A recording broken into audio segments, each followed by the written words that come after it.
Hello, second graders. When we left off, the first part of chapter 15, they're in Snow White's castle, and they just got the large painting of the evil queen open, and behind it was a hidden wooden ladder. So we are starting right after they opened the painting. "Nice one," Connor said and gave his sister a high five. The twins climbed up the ladder and found the back of another secret door. The twins entered the storage chamber from behind an exact replica of the portrait they had just gone through on the second floor. The whole room was filled with old furniture covered in white sheets and old trunks and chests. The portrait the twins had climbed through was the only painting hung on the walls. The rest were stacked in piles against the walls around the room. The room was long and had a set of heavy double doors at one end and a raised platform with a curtain around it at the other. The twins knew without a doubt that this place was where the evil queen had kept her magic mirrors. There was a large counter with tubes, vials, and glass containers.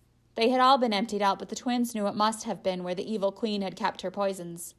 "This room gives me the creeps," Connor said.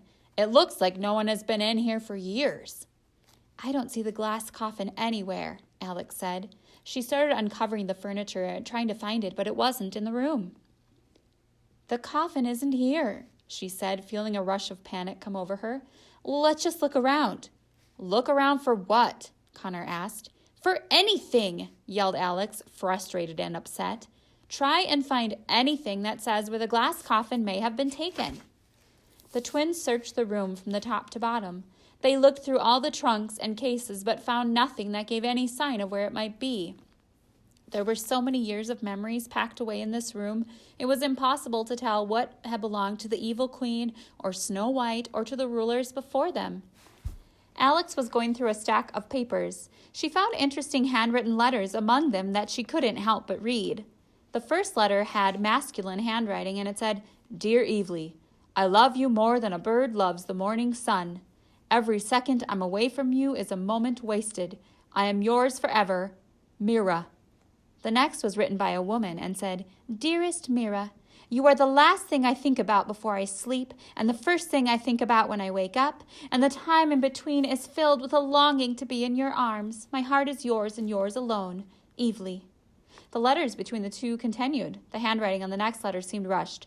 "Evely, it is the cruelest punishment possible to be kept from you. I am hollow without you. I will save you from this wickedness, I swear it, Myra." Alex could see the tiny circles on the paper. Teardrops, she figured. The letters were wrinkled from having been held so tight. "Myra, the thought of being with you again is what keeps my heart beating. Every day is a day spent searching for a way to be with you. I live for you. I love you with every breath I take. Evely." They were short, but filled with love. Alex felt her own heart beating faster after reading them. She looked for more, but found none. "Alex," Connor said, "come take a look at this." He was going through the paintings stacked against the wall and had found one that made his heart drop. Connor pulled a large portrait out from the stack. It was of a tall, grizzled man with a bushy brown beard. He wore a large coat and held a crossbow. "That must be the evil queen's huntsman," Alex said. "I bet," Connor said, "but look closer."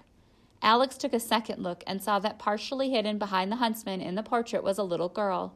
She had bright green eyes and hair so dark red it seemed purple. "It can't be," Alex said. The twins felt sick to their stomachs. It was the woman they had seen in Red Riding Hood's castle. Her features and hair color were too distinctive for it not to be. "So, is she the huntsman's daughter?" Connor asked. "She must be," Alex said. "I didn't even know he had a daughter," Connor said. "What does she want with the wishing spell?" Alex thought about it. She barely knew anything about the huntsman. She knew nothing about his daughter. While the wheels spun in her head, coming up with different possibilities, a horrifying thought came to her. "What if she's not collecting for herself? What if she's collecting for the evil queen?" Alex said. Connor's face went white and he shook his head. "No," he said. "What would she want with the wishing spell?" "It makes sense," Alex said. She couldn't deny the facts. She escaped from prison for a reason. She has something unfinished, maybe revenge or something bigger, something she can't complete herself. "What if she needs it for the same reason we do?" Connor asked. "What if she's trying to get into our world?" The idea hadn't occurred to Alex. She looked back at the portrait of the evil queen on the wall. She stared at the painted face and tried to find the answers in her lifeless eyes. What could she be planning? The twins heard a set of footsteps outside the chamber. The door was unlocked from the outside and someone started to open it. "Quick, hide," Connor said. He and Alex jumped into one of the bigger trunks and shut the lid, leaving it open just a crack so they could still see the room. "Your Majesty," said a booming man's voice from farther down the hall, and whatever was opening the door stopped. "Yes, what is it?" said a woman's voice just behind the door. "My men and I have returned," the man said. "We've searched everywhere and there's no sign of your stepmother." The twins recognized his voice. It was Sir Grant, the soldier who had made the announcement about the evil queen in the Charming Kingdom. "Oh?" said the woman. "Your Highness, forgive me for asking again, but you were the last person to see her in the palace before she escaped. Are you sure there isn't anything you can tell us about that night? Any detail or clue or something she said that would give us an idea of where she was going?" Sir Grant asked.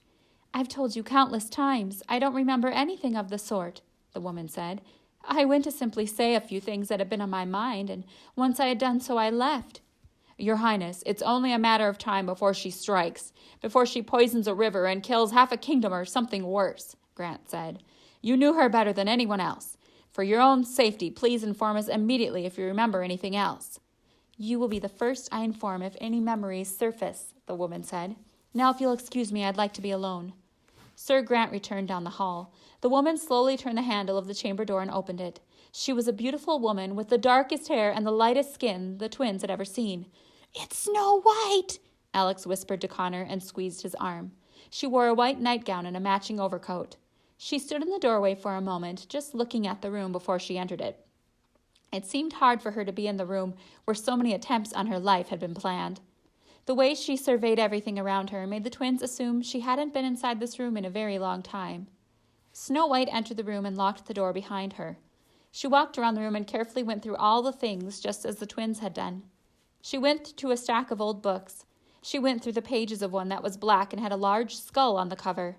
Snow White flipped through its pages until she let out a tiny gasp and dropped the book. The twins could see from the open book lying on the ground that she had discovered a page with a recipe for a poisoned apple. She took a seat on the platform behind her and began crying, burying her face in her hands.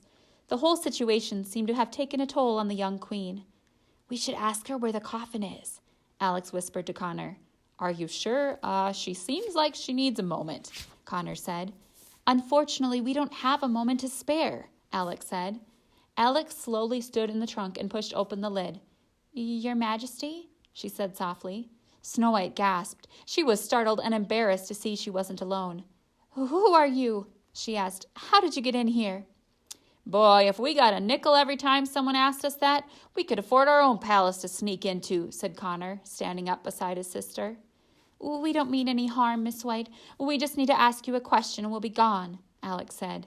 "First, tell me how you got in here," Snow White said. "The portrait," Connor said.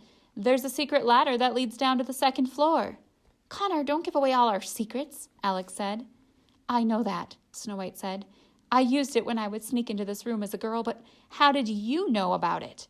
"We read about it somewhere," said Connor, waving his hands like it wasn't a big deal. "You seem like nice children, but you shouldn't be sneaking into places where you don't belong," Snow White said. "There are very dangerous times we're living in." "Tell me about it," Connor said with a snort. "We completely agree and promise to never do it again," Alex said. "We're just wondering where your glass coffin might be." Snow White looked at them uneasily. It was a bizarre question. "It was moved," she said. "To where?" Connor asked. "I gave it back to the dwarves," Snow White said. "It was beautiful, but as you can imagine, it was strange to have it in my palace. They keep it somewhere in their minds." The twins sighed at the news. The road ahead of them had just become much longer.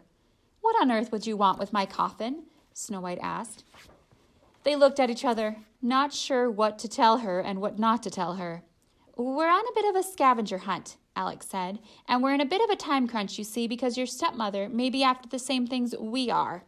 Snow White looked at them very seriously. "Children, my stepmother is a very dangerous woman. If she is after something and you are in her way, she won't hesitate to kill you. She is heartless. If there is any possibility of you crossing paths with her, stop whatever you're doing immediately." A loud banging came on the door. "Your Majesty, are you in there?" a soldier asked. The king can't find you and is concerned." "Yes, one moment, please," Snow White said, and turned to the twins. "You two should go." The twins nodded and climbed up through the portrait.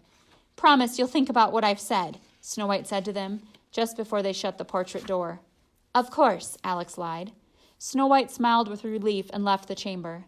The twins decided to exit the palace through the main entrance, since they were still disguised as servants. "The dwarf mines are in the dwarf forest, which aren't very far from here," Alex said, looking at the map. "Remember, Snow White ran there by foot after the huntsman failed to kill her." "We're going back into the dwarf forest?" Connor said. "Do we have a death wish?" "We don't have a choice," Alex said. The twins camped out in a safe patch of woods near Snow White's palace and slept for the little night remaining. They hung their wet clothes over a tree branch to dry by the next morning. They began their return into the dwarf forests. Alex's bag had only one strap now, but it worked nonetheless. They walked for a good while before they found a driver willing to give them a ride. "Are you sure you want to go in there? It's a dangerous place," the driver said. "Trust us. We know," Connor said.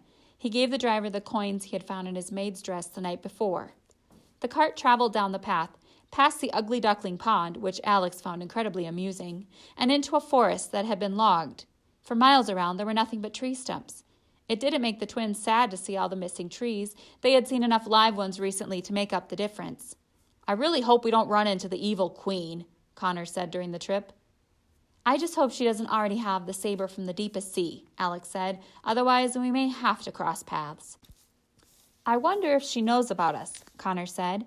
"If she sent the huntsman's daughter to find Sleeping Beauty's spindle and the troll and goblin king's crown, and they were both gone, she would realize sooner or later that someone else is collecting objects for the spell." "I hope she doesn't," Alex said, and then let out a sigh. "It seems like the longer we're here, the worse it gets for us. Something always comes up that makes things more difficult." Alex's face went pale and her mouth dropped open. She looked as if she had just seen a ghost. "What's wrong?" Connor asked. "You look like you just got a B on a pop quiz."